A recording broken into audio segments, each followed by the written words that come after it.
Hi there. Hi everyone, welcome. We're gonna get started in just a few moments. Today we're talking about getting ready to climb peaks, and I'm gonna give everyone just a few moments to join.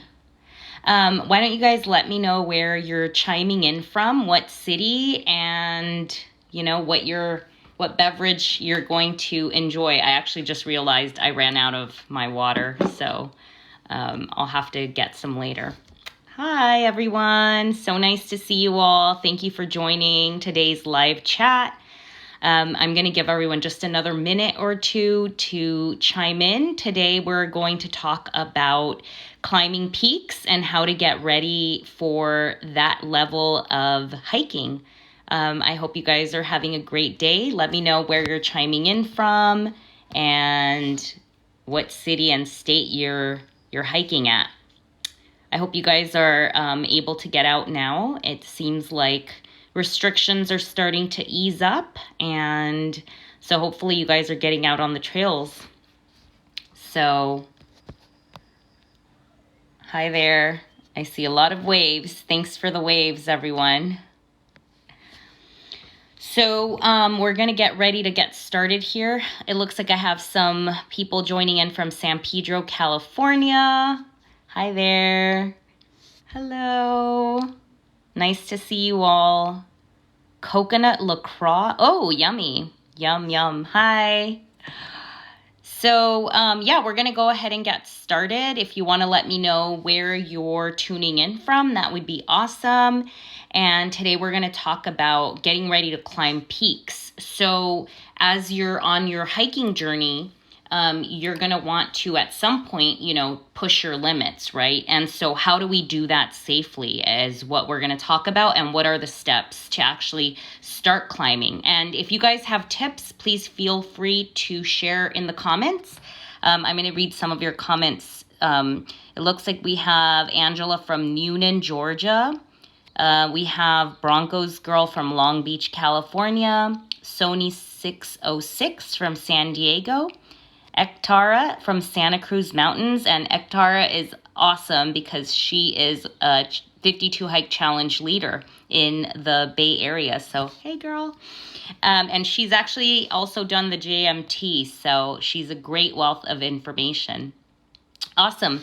So let's get started on, getting ready to climb peaks. And so I have some notes here. So I'm going to look at my screen as I'm talking to you guys. And I would love to, like I said, make this an interactive chat. So feel free to comment as we're going along. So let me tell you a little bit about myself. My name is Karla. I am one of the co-founders of the 52 Hike Challenge, and I've been hiking since 2014, really, when I initially started getting outside once a week for a year, not realizing what would really happen from that experience. And so as I continued this hiking path, there came a point where I started pushing my limits on the trails, and that included starting to climb peaks. And so I never thought of myself as being someone who would actually enjoy this. And so what I found was that on the trails, I was starting to push through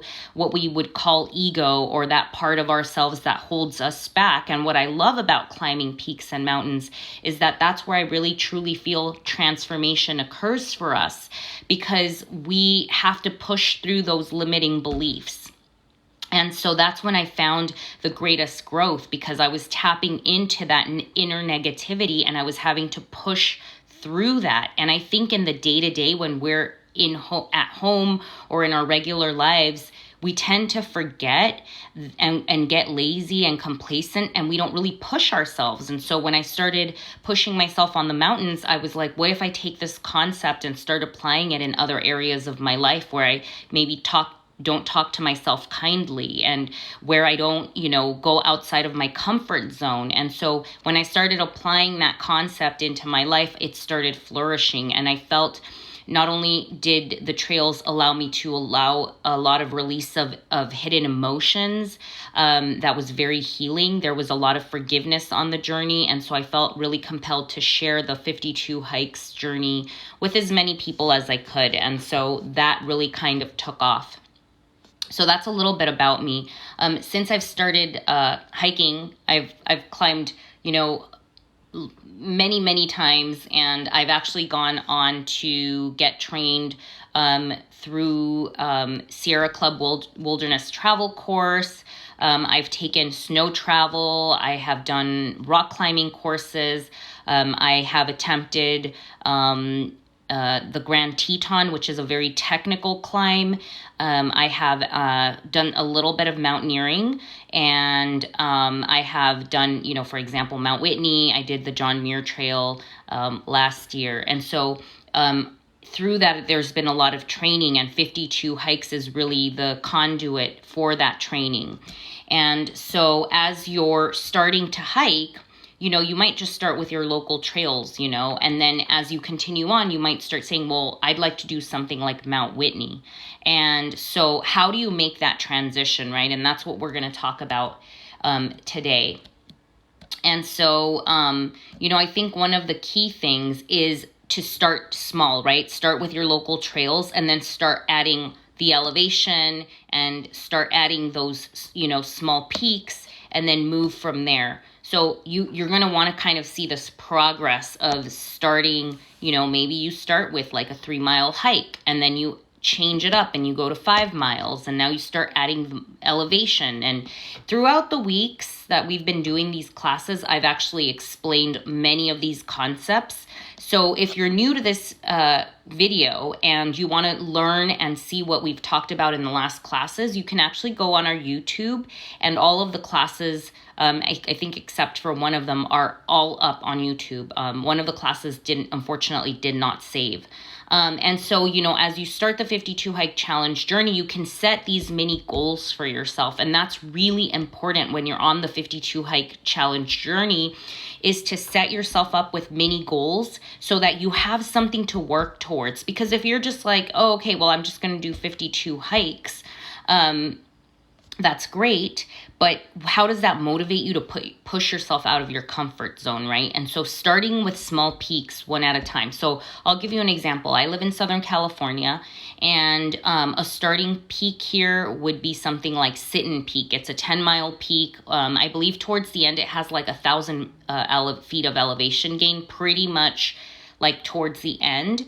And so, you work yourself up to that peak, right? And that's a starting point peak. And once you climb that one, then you can go try something like, say, for example, Mount Baldy here, which is a very popular mountain that people want to climb. And once you do Mount Baldy, then you can go do something like Cucamonga, and then you work your way up. And, I'm going to give a shout out to Six Pack of Peaks, Jeff Hester, SoCal Hiker. He has the 6 Pack of Peaks here in Southern California and some other states. And so those are peaks that he wants you to climb he climbed in order to get ready for Mount Whitney. So I too did Mount Whitney, and I had that progression, right? Like I didn't do Mount Whitney until I finished my 52 hikes. So I had all these 52 hikes to prepare myself physically, spiritually, emotionally. And so that's really important, because when you're going to do these peaks, you need to build up not only your stamina, but that mental, the mental aspects of the climb that you're going to face. And there's going to be obstacles, and usually it's that internal obstacle. So start with something like that. And so have that goal for yourself. And so let me kind of get through. We've been talking a little bit about those goals. So maybe starting out with some local high points. You can ask your friends. You can ask hikers in your local areas. There's tons of community groups out there that you can join that can help you. For example, 52 Hike Challenge has chapters in various states around the US. So you can join your local chapter and ask people like, hey, what would be a good peak for me to get started at? And as you're doing this, don't be afraid to fail. And what I mean by that is you may have an attempt where you get exhausted, you get tired, maybe, for whatever reason, you weren't really mentally prepared for what's going to happen when when you push yourself out of your comfort zone. And it's okay to turn around, and guess what? The next time you try, you're going to know what to expect. You're going to know what to pack. So I want to encourage you to try, and also not be afraid if you don't make it, okay? Because I'll give you an example. Our co-founder, Philip, he at once told me that he had tried Baldy like 2 or 3 times before he finally had a successful attempt. And so that's a story we would share in the past about how, don't be afraid, and recognize that you're not always going to make the peak. And that's also a part of the journey, especially as you get into mountaineering, which we'll touch a little bit on. Knowing your limits, knowing when to turn around is a part of being safe on the trails, and recognizing that the mountain will always be there. Don't let your ego get the best of you for the photo, or, if you're not prepared, because that's what can cause the dangerous situations. And so you don't want to be the person that needs to be rescued because you were trying to prove something to someone. So always, always, always be safe out there. So other things that you can do to help you to get started and to set these goals is something like, for example, wanting to do something like Kilimanjaro, for example. You have to train for that, right? You can't just go out and climb Kilimanjaro without taking the steps to train for that, because you can get hurt. And let me actually give you an example. I actually did the Salcantay Trail to Machu Picchu, and the base, the highest point, is about 16,000 feet. And even with training, I still got altitude sickness. And so you see, you have to understand how your body's going to react to these different circumstances. I think Kilimanjaro is, like 20,000, close to 20,000 feet. I don't have the exact number.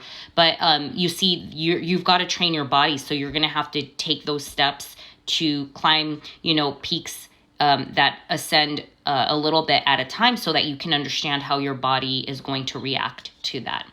So having those long-term goals like Mount Whitney, things that you can do, of course, are things like taking the 52 hike challenge, and then preparing, right?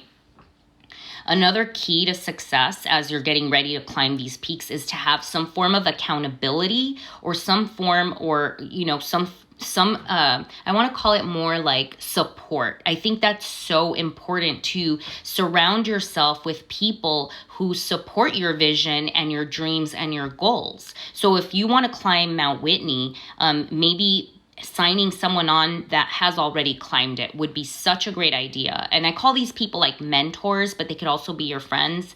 Definitely asking for accountability from your friends, so that as you're prepping and you're getting your plan together, they can help you to stay on track. It's just so simple to lose that accountability. And so I think that's super, super important, is to have that support team. Now, where do you find these people, right? If you don't have them in your local, your immediate family, right? Or your immediate friends, again, you can join our Facebook groups. You could join other Facebook groups, Sierra Club, for example, other hiking communities, because that's where you're going to find like-minded people. And don't be afraid to make new friends as you're on this journey. It's one of the things that might happen.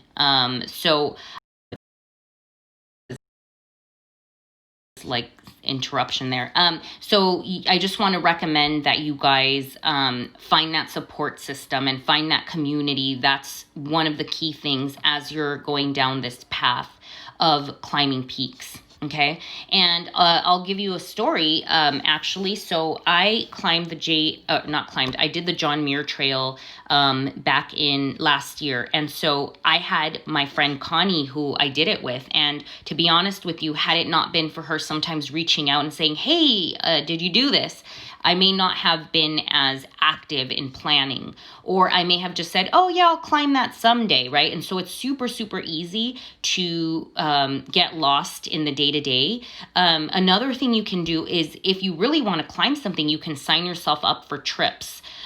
So when I climbed the Grand Teton, I actually went with a guiding company out there. And so I signed up with them for a course and then the climb up the Tetons. And their name was Exum Guides. I've also taken classes, we're going to get into that, with Sierra Mountaineering, for example, SMI. And so these companies host these events to go climb peaks, or REI adventures, for example. So another great way to be accountable is to sign up for, that kind of a program. I recently spoke for the San Diego Trailblaze Challenge. This is Make-A-Wish Foundation, and these people get together to raise funds for Make-A-Wish. And that's another place where you can find this community and accountability, right? So there's a 1-day challenge to get out and hike, I think it's 28 miles on the PCT or something. So these are all great resources. So if you have any additional resources, please leave them in the comments. So once you have these basics, you have a plan, you have the accountability, the next thing is that physical fitness, right? It's so important when you're hiking to have that physical, to have the ability to have that physical stamina and endurance that you're going to need on the trails. And so one of the greatest ways to do that is, again, taking the 52 hike challenge, running, adding weights to your workouts. And it's not just about hiking, right? It's that strength building. So other exercises that you can do at home, and even that mind training. So whether you meditate or you do yoga, are all great. So you want to actually physically be in a good place. And one of the things that I see that happens to people is they go too fast, too hard, and then they have injuries. And so those injuries are caused by overuse.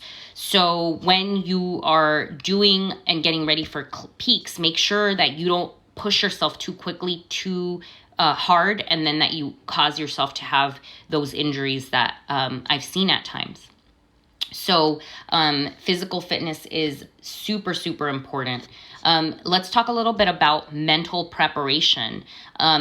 Again, when you're climbing peaks, when you start doing things like mountaineering, when you start doing rock climbing, you're going to actually tap into that part of your mind that is scared, right? And so how do we train the mind, right? And these are such important aspects and reasons why I believe in 52 hike challenge is the mind training of it. And you're also creating new pathways when you're getting out and you're hiking and you're being in silence and you're allowing for space. You're creating new neural pathways. And so things you can do include meditation, visualization exercises. You can do affirmations. You can do inner critic work. So when you're on the trail and you hear that inner negative dialogue, you actually stop the negative dialogue and then you say something to, overcome that. So for example, let's say this is too hard is what comes up for you. And it's that loud voice internally. And you can say something like, this is challenging, but I can do it one step at a time. And so this is what we're doing is we're mind training. And so that when you push yourself to do the rock climbing or when you're pushing yourself to do the mountaineering, you've learned how to silence that negative dialogue. That's so important. I'm actually really excited to share with you guys that in a couple of days, we're going to be launching a little ebook, and that is going to be really about that mental preparation and giving you exercises you can do on the trail. So the other thing, that I just need to keep one foot in front of the other mentality is so important. Now, again, if you get to a place where you're feeling like you need to turn around, please do that and do what's in your best interest. It's so important to self-care and to take care of yourself first and foremost. Okay, so super, super important. Now, by this point, you should have hopefully taken all of the classes that not only I've been doing over the last couple of weeks, but you should always be carrying your 10 essentials. You should understand how much water to bring. You should have the proper gear, the proper classes. You should have a map and compass. Like, this is all the stuff that we've been talking about. So that's why all of these classes have been building upon each other every single week. So now that we've talked a little bit about that physical preparation, the planning, the accountability, you definitely should take classes as you're pushing yourself outside of hiking. You should take a rock climbing class, for example. You should take the wilderness first aid certification.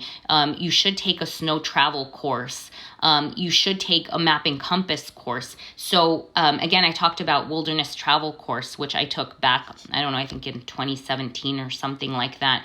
And so we did like a rock climbing day where we did some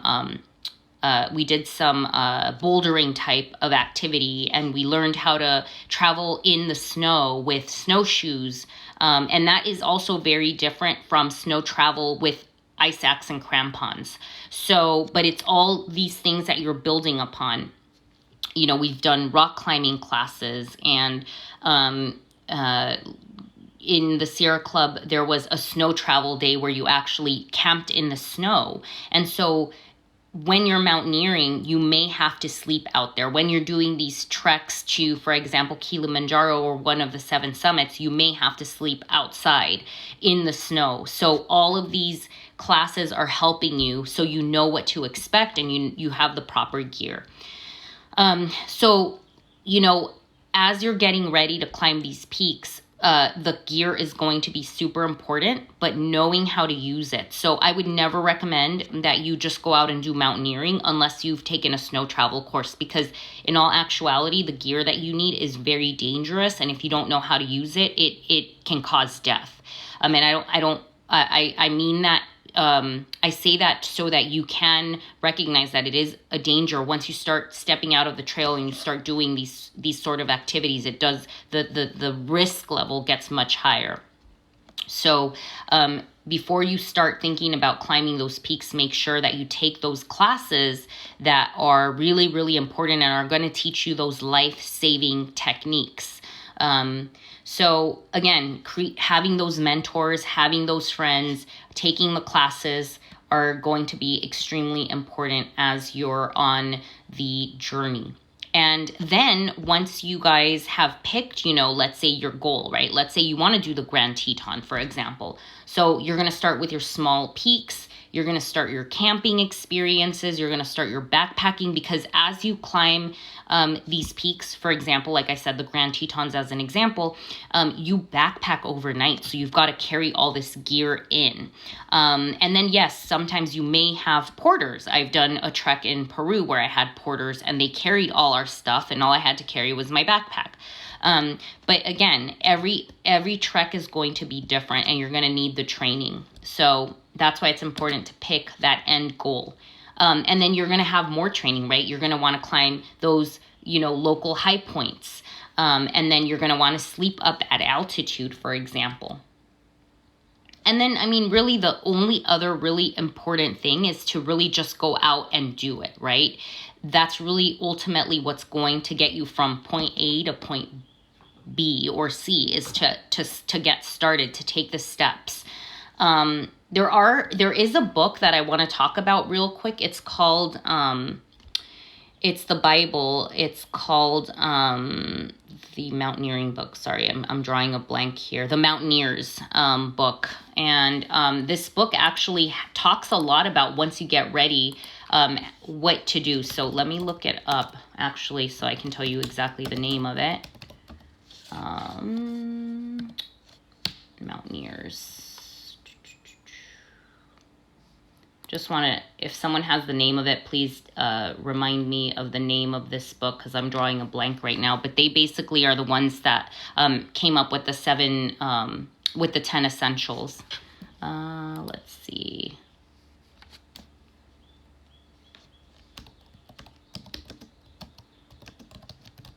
I would like to make sure that I give you the name, because if you're really interested in climbing the peaks, I want to make sure that you guys have it. Okay, sorry, here it is. Mountaineering, Freedom of the Hills. I actually do own this book, and that book is going to go and get into like knot tying, and it's going to talk, I mean, it just gets into the depths of what you need to know, ice travel, avalanche danger. So again, as you increase your adventure, your risk goes up, right? And so I highly recommend you check that book out. And again, the book is called Freedom of the Hills, and you can pick it up online. It's pretty straightforward.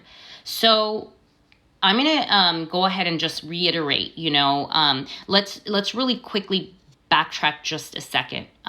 So again, mountaineering is a completely different experience. You're going to need to get into like the ice axe, and you're going to need to have the crampons and rope training and classes and snow travel course. I mean, it's very in-depth and detailed. I highly recommend that you take classes before you go out. So what I would say is, when you're going to get ready to do these peaks, do them in the summertime. Don't go out when it's snowing unless you've taken these classes, because there is other dangers like the avalanche or, hard snow that you can slip and fall off, and slip off the mountain, which we don't want that, right? So please, please, please be considerate of the weather before you go out there. And unless you have the proper training, it's just not worth it. So that's my little disclaimer here. So here are your steps to success, and then I'm going to open it up for any questions or comments, and then we can go from there. So you definitely need that inspiration, right? Like doing the 52 hike challenge, planning a trip to Kilimanjaro, maybe it's Mount Whitney. Set your goal, okay? So like in this situation, 52 hikes is the end goal, but a hike a week. So what you do is you're going to take those little baby steps. Like, for example, if you're going to want to do Mount Whitney and it's, let's say, a 24-mile day with, however much elevation gain, you're going to want to plan out each of your hikes so that you're actually going up in mileage and elevation, and eventually your end goal is to be in a good place where you can climb Whitney, right? And that's what the 6-pack of peaks kind of is doing. And then having that accountability, the partners, the mentors, getting the information, whether you read books, blogs, etc. Information is really, really important, and having the accountability and the support system is also really important in that success journey. The physical fitness and that mental preparation that we talked about, getting educated, again, so important. Learn as much as you can. Surrounding yourself with support system, that guidance, making those new friends, that training, don't be afraid to push your limits, and don't be afraid to turn around, like I said earlier. And then lastly, go do it and let me know, if you guys have a goal, let me know in the comments. I would love to hear what you guys are planning on in terms of your goals. And also with that, the comments and questions are now open for anything you want to ask. Please feel free to ask away, and I'm going to be on here for just a few moments. And while I wait for you guys to type up any comments or questions, I'll let you guys know what my goals were this year. My big goal this year was actually to climb, or not climb, but hike the Camino de Santiago with my son. We had tickets to fly up there in July, and this was his graduation present. He's graduating high school, and we were going to go do the Camino de Santiago, and unfortunately with Corona, we're not going to really be able to do that anymore. And so my whole goal this year was to just prep myself and stay in shape for that, because you walk like 15 miles a day. I think it's like a 500-mile long journey. I don't remember, 300-mile journey. But anyways, so, I would have to stay in shape for that. And so, like I said, unfortunately, given the circumstances, all of those plans have now been put on hold. And now I'm just kind of working on, the Sierra Club has a 100 peaks list that I've been slowly working on. I think I have 35 of the peaks down. I've made an attempt attempt at like 37 of them, and 2 of them, due to like bushwhacking, was unable to, to get those on the list. So there's like a lot of really cool things like that come up. And, now that trails are starting to open, a lot of those trails happen to be peaks that are not common here in Southern California. And so it's kind of nice because they're not super popular peaks.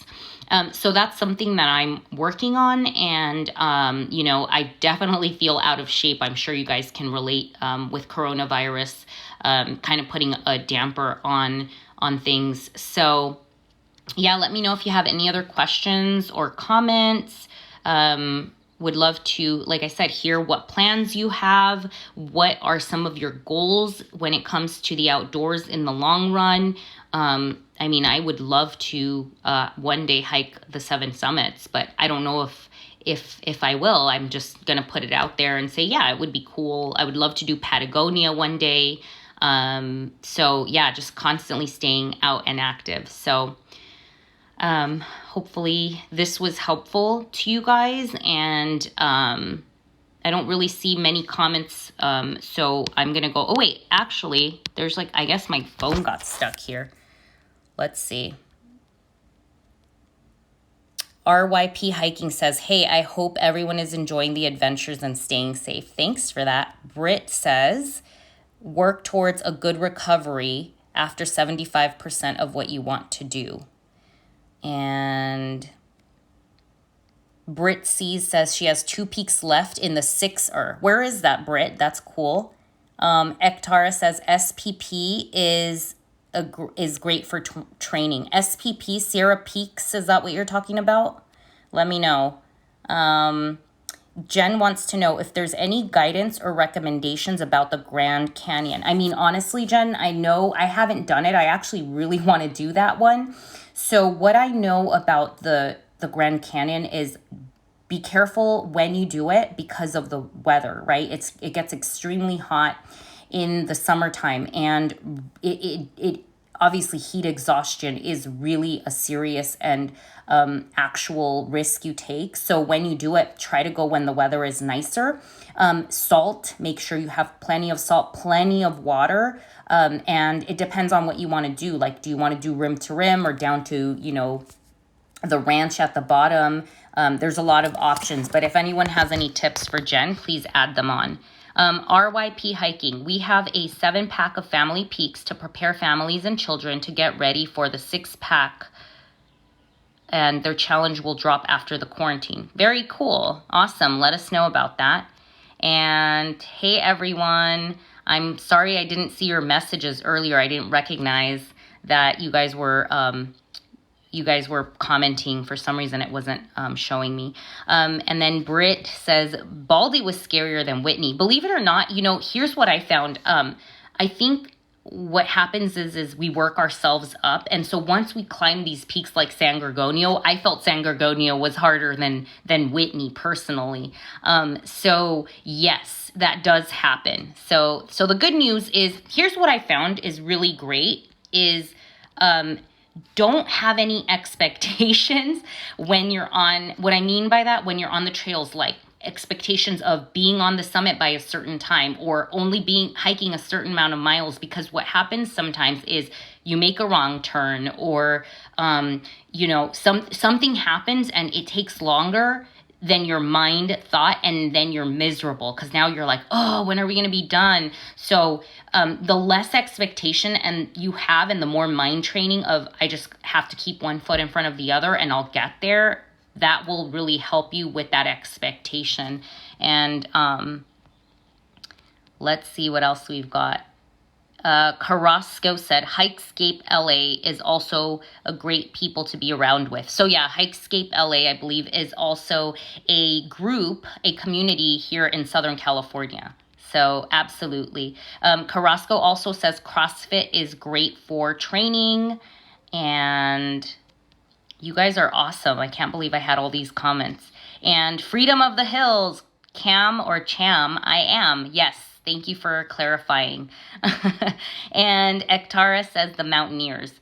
So same, we were talking about the book that I recommend you guys get as you're going down this path and training for mountaineering, training for rock climbing, training for doing these peaks. And Joseph's Huerta 1485 is training for Mount Baldy for his 53rd birthday on July 4th. Whoop, whoop. Awesome. Great job. That'll be great. And the thing I love about this is that it doesn't matter what age you are. I think I saw someone on the JMT that was like in his 80s, not joking. And so you can do this for the rest of your life as long as you take care of yourself, and especially physically speaking. So that's why I always say, you know, the mountains are always going to be there. Don't get to a point where you do something dangerous or hurt yourself. Like, just be patient with yourself and try again, right? Like, the mountains are always going to be there. Okay, so Paradoxy, I'm sorry, I'm not sure how to say that name. What is considered mountaineering? Is it a minimum mountain size? Okay, so great question. Mountaineering is when you add snow and tools. So now you have your ice axe, crampons, you've got the rope. There's a lot of other technical things that you're going to have to learn when it comes to mountaineering, rope travel. So that's the difference. Mountaineering, like just plain peak climbing, mountain climbing, it can be when it's regular, you know, summertime, there's no ice, no snow on the mountains. So that's the difference. And I hope that was helpful. And Ekdara said she wants to split board Mount Shasta. That sounds awesome. I really want to do Mount Shasta someday. That's actually on my list. Okay, Ekdara said the SPP is the 6-pack of peaks challenge. So it's a really great, really great, I love them. I love the peaks. I think it's a great way to train. And again, especially for that mind training. And Cam, I feel like every range has a 6-pack challenge. Okay, yeah, so go ahead and look up SoCal Hiker. And, you know, because I think they'll be a great resource. I don't know, again, that they're not in all states, but they definitely have a list in some prominent areas. So, you guys, awesome. If there's anything else, please add your comments now. I think I went through all the feed now and got caught up on your questions. So, I think that's it. I'm thankful to you guys for allowing me to be on the call with you today on this chat, and be on the lookout for the next chat, which will be happening in 2 weeks with REI. It's going to be a chat on mindfulness. And if this was helpful, please check out stuff on our store at 52hikechallenge.com or make a donation for the classes that we've been hosting. We really appreciate the support. It's really helped us to keep the challenge going. And our leaders are now getting trained to lead hikes when this Corona thing is over. And I really appreciate you guys. Hey, Schultz49, Stacy, you're welcome. And Gail is a manatee. More book recommendations. I would say get started with that one first for mountaineering. I don't have like a particular one for just getting started hiking. There's a lot of blogs, like I said, SoCal Hikers blog. I'm trying to think. There are guidebooks. And so if you're going to climb a specific peak, I would highly recommend the guidebooks. And that's why I said, as you're doing these peaks, you're also going to look up information, right? And so when you're gathering that information, it'll come across blogs and things of that sort. So I do have books specific to the hikes I've done, like the JMT. I have a book for the Camino de Santiago. So I would recommend that. And Joseph, you are so welcome. Dicey, I don't know. You're welcome. So have an amazing rest of your day, and I'll see you guys hopefully on the next chat, and we'll be in touch. Have a great rest of your day. Bye.